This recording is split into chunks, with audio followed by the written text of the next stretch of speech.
Ini Syekh Mubayat luar biasa hipotesanya bahwa tanda besar yang paling pertama dari 10 tanda besar yang bakal dialami oleh zaman modern ini adalah azab.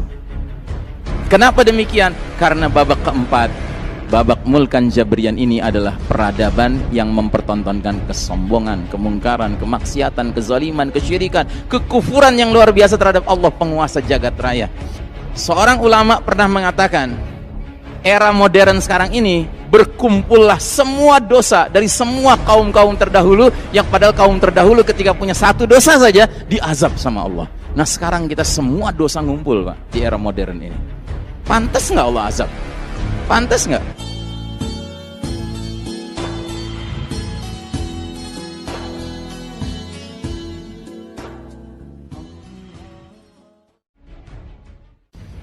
Jadi babak kelima, babak terakhir itu kira-kira mengakhiri umur umat Islam dengan husnul khatimah atau su'ul khatimah.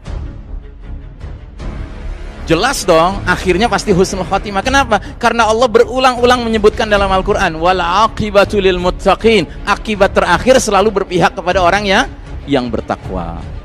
Ya. Nah, cuman yang kita harus sadari, perpindahan kita dari babak keempat menuju babak kelima ini, babak keempat penuh kezaliman, babak kelima penuh keadilan. Tidak mungkin kita raih, kita sampai ke sana kalau kita semata-mata semangatnya kayak orang jalan-jalan di taman bunga sambil nyanyi-nyanyi main gitar. Nggak mungkin lah kemenangan kita raih dengan cara begitu, ya kan?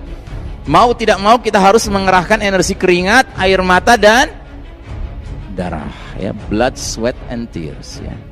Kok ngeri gitu Ustadz? Bukan soal ngeri, soal sunnatullah, soal sunnah Rasulnya begitu. Nabi dan para sahabat dulu menegakkan agama Allah sampai berkeringat, berair mata dan berdarah tidak? Iya, ya kan? Terus apa hebatnya kita? Nggak perlu kita menegakkan agama dengan cara sampai berkeringat, berdarah dan berair mata. Apa hebatnya kita? Cukuplah kita mah permainan 5 tahun sekali, ngabisin duit sekian triliun, ya kan, kirim-kirim ke sana kemari, SMS, WhatsApp gitu, bisa merubah keadaan, tegak Islam. Oh come on, mimpi itu namanya. Ya kan? Sadarilah ini permainan. Yang dibuat siapa? Yang dibuat oleh pemilik perserikatan bedeng-bedeng. Gitu. Yang cepat atau lambat, lama-lama kita harus sadar, taubatlah kita tinggalkan itu. Kita persiapkan diri kita dan keluarga kita menyambut babak kelima, ya. Sebab peralihan kita dari babak keempat ke babak kelima, mau tidak mau harus melewati masa transisi penuh ujian, dan 10 tanda besar akan mengiringi perpindahan kita itu. Ini yang paling penting. Menyadari semakin dekat kita menuju babak kelima, semakin huru-hara akhir zaman akan muncul. Kenapa demikian? Karena itulah rahasia dunia yang membedakan dengan akhirat. Kalau di akhirat sekalinya kita senang-senang terus, mudah-mudahan kita termasuk yang begitu. Sekalinya sengsara terus, itulah akhirat. Mudah-mudahan kita nggak termasuk orang yang sengsara terus. Nauzubillahi min dzalik. Tapi di dunia ini susah dan senang, menang dan kalah itu selalu beriringan bersamaan, ya. Makanya sampai ada hadis bunyinya begini. Awal hadis itu diawali dengan kata ubasyirukum, aku kabarkan berita gembira, kata Nabi. Berita gembira apa? Ubasyirukum bil mahdi, ku kabarkan berita gembira diutusnya Al-Mahdi, pemimpin umat ini di akhir zaman, ke tengah-tengah umat ini saat apa? Saat perselisihan antar manusia menjadi-jadi, saat gempa-gempa dahsyat berlangsung. Saat itu nanti Al-Mahdi akan memenuhi bumi secara merata dengan keadilan, setelah bumi secara merata dipenuhi dengan kezaliman.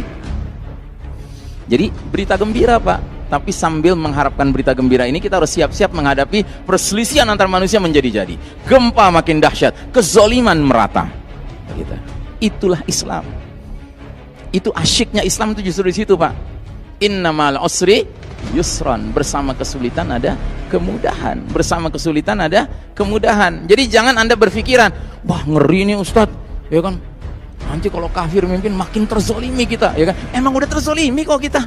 Itu udah terzolimi kita. Memang Anda pikir kita belum terzolimi? Sudah terzolimi kita, ya. Sehingga kalaupun berubah menjadi lebih buruk, ya beda tipis gitu. Intinya adalah Allah dan Rasulnya tidak diagungkan. Itu inti pokok permasalahannya, ya. Sebab orang yang di atas siratal mustaqim Ciri utamanya adalah wa may yuti'illaha war rasul. Barang siapa mentaati Allah dan Rasul, faulaika ma'al ladzina an'ama Allahu 'alaihim minan nabiyyin wasiddiqin wasyuhada'i wassalihin wa hasuna ulaika rafiqa. Surat An-Nisa ayat 69. Tolong dicatat, nanti di rumah diperiksa. An-Nisa 69. Ini penjelasan tentang siapa yang ada di atas siratal mustaqim. Ihdinas siratal mustaqim siratal ladzina an'amta 'alaihim. Dalam surat Al-Fatihah kan kita bacanya cuma begitu. Nah, kita perlu tanya kepada Allah, ya Allah, yang kau maksud orang-orang di atas jalan yang lurus dan merasakan nikmat menempuh jalan yang lurus itu siapa sih? Nah, Allah jelaskan di An-Nisa 69. Ternyata penjelasannya begitu. Wala hadainahum siratan mustaqima wa may yuti'illaha war rasula faulaika ma'al ladzina an'ama Allah, dan seterusnya. Tadi itu sudah saya bacakan ayatnya. Sungguh kami tunjuki mereka jalan yang lurus. Barang siapa taat pada Allah, taat pada Rasul, mereka akan bersama orang-orang yang mendapat nikmat karena menempuh jalan yang lurus itu. Siapa mereka? Kalangan para nabi, kalangan para siddiqin, orang-orang yang benar dan selalu benar perbuatannya, kalangan syuhada, orang-orang yang rela mati syahid di jalan Allah, dan kalangan salihin. Ini 4 kalangan ini semuanya adalah orang-orang yang disebut alladzina an'amallahu 'alaihim, orang-orang yang dapat nikmat karena menempuh jalan yang lurus. Ciri khas mereka cuma satu, mentaati Allah dan Rasul. Nah, kita ditakdirkan hidup di era di mana justru software utama kepemimpinannya bukan mentaati Allah dan Rasul. Makanya kacaunya nggak kunjung habis, Pak. Sampai kita masuk ke babak kelima nanti. Di babak kelima yang mimpin kita certified leader, pemimpin yang dapat sertifikasi dari Allah dan Rasulnya. Dia ngerti apa yang mesti dilakukan, ya kan? Dia akan mimpin kita dengan kepatuhan pada Allah dan Rasulnya di atas segala-galanya. Gitu. Baik, nah jadi saudaraku rahimakumullah, perpindahan kita akan melewati masa transisi penuh ujian dan 10 tanda besar akan mengiringi kehidupan kita. Sehingga mereka ketika membuat kitab-kitab tulisan tentang 10 tanda besar, umumnya mengatakan tanda besar yang paling pertama adalah keluarnya Dajjal. Kenapa? Karena mereka nggak bisa membayangkan fitnah yang lebih dahsyat daripada Dajjal atau yang setara dengan Dajjal. Mereka nggak bisa bayangkan. Sementara Syekh Mubayyad, penulis kitab ensiklopedia akhir zaman yang hidup sezaman dengan kita, dan dia bukan sembarang orang, dia orang Palestina. Orang Palestina tetangga terdekatnya siapa? Hah? Tetangga terdekatnya musuh nomor wahid orang beriman, ya kan? Makanya mereka ngerti betul konspirasi jahat dari musuh yang paling utama ini. Maka Syekh Mubayyad berpandangan, kita yang hidup di babak keempat ini, ya kan, pantesnya tanda besar pertama bukan Dajjal. Kenapa? Karena fitnah yang kita hadapi sekarang saja sudah mirip kayak ngadepin Dajjal. Dan ini sejalan dengan hadis Nabi yang disampaikan kepada sahabat Abu Dzar Al-Ghifari. Jadi Abu Dzar Al-Ghifari pernah kaget dengar Nabi bilang gini, sungguh ada selain Dajjal yang lebih kutakuti menimpa umatku. Kaget Abu Dzar dengar itu. Karena Abu Dzar tahu bahwa Dajjal itu fitnah yang paling berat kan. Kok tiba-tiba Nabi bilang, sungguh ada fitnah selain Dajjal yang lebih kutakutkan menimpa umatku. Apa itu kata Abu Dzar kepada Nabi? Kata Nabi, al-a'immatu al-mudillin, para pemimpin yang menyesatkan. Di zaman para ulama babak ketiga, pemimpin menyesatkan nggak ada, pemimpin zalim ada. Mau menyesatkan gimana? Dia dikurung sama Quran dan Sunnah, ya kan? Cuma karakternya zalim, bisa. Tapi kalau sekarang dia dikurung dengan apa? Nggak ada pengurung dia, nggak ada yang mengikat dia. Akibatnya dia apa? Ya bisa menyesatkan ke sana kemari, nggak karuan. Makanya kita merasakan, Pak, sekalipun Dajjalnya belum keluar, tapi sistem ini udah kayak sistem Dajjal aja, ya kan? Yang ikut sama penguasa yang model begitu dikasih surga sama dia, yang nggak mau ikut dikasih neraka sama dia, ya kan? Mirip banget kayak Dajjal. Padahal Dajjalnya belum muncul. Gitu. Nah maka kata Syekh Mubayyad, Dajjal itu yang kelima.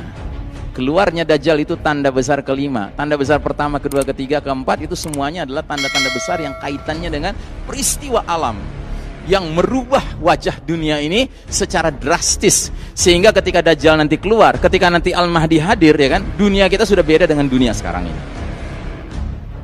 Beda sekali. Kenapa? Karena diawali dengan peristiwa Ad-Dukhan. Sedangkan Ad-Dukhan ini jelas-jelas Allah katakan, hadza adzabun alim, dukhan ini azab yang pedih. Jadi Syekh Mubayyad luar biasa hipotesanya bahwa tanda besar yang paling pertama dari 10 tanda besar yang bakal dialami oleh zaman modern ini adalah azab. Kenapa demikian? Karena babak keempat, babak mulkan jabrian ini adalah peradaban yang mempertontonkan kesombongan, kemungkaran, kemaksiatan, kezaliman, kesyirikan, kekufuran yang luar biasa terhadap Allah penguasa jagat raya. Seorang ulama pernah mengatakan, era modern sekarang ini berkumpullah semua dosa dari semua kaum-kaum terdahulu, yang padahal kaum terdahulu ketika punya satu dosa saja diazab sama Allah. Nah sekarang kita semua dosa ngumpul Pak di era modern ini. Pantas nggak Allah azab? Pantas nggak? Ya kan? Luar biasa. Contoh yang paling sederhana adalah kasus Nabi Lut dan kaumnya. Kaum Nabi Lut itu diazab karena satu dosa, namanya dosa liwat. Kalau dalam bahasa hurufnya cuma satu huruf, huruf G, gay, ya. Sedangkan di era modern sekarang bukan satu huruf Pak, 4 huruf, LGBT. Bayangkan, ya. Cukup kaum Nabi Lut diazab, jungkir balikan negeri Sodom yang terdiri dari 7 kota, ya kan? Semuanya terlibat dalam homoseksual. Nggak ada lesbi, nggak ada bisex, B-nya nggak ada, T-nya nggak ada, transgender nggak ada. Yang ada cuman G. Sekarang kita ada LGBT Pak. Dan teknologi kedokteran modernnya mendukung itu untuk operasi dan lain sebagainya. Ngeri Pak. Makanya jika Allah menilai peradaban ini sudah melampaui batas togo, Allah pasti mendatangkan balasan yang menimpakan berupa azab yang menimpa, ya, secara pedih kepada skala dunia ini. Nah jadi saudaraku rahimakumullah, ini yang harus kita waspadai. Kita siapkan diri dan keluarga kita menghadapi, ya, ad-dukhan.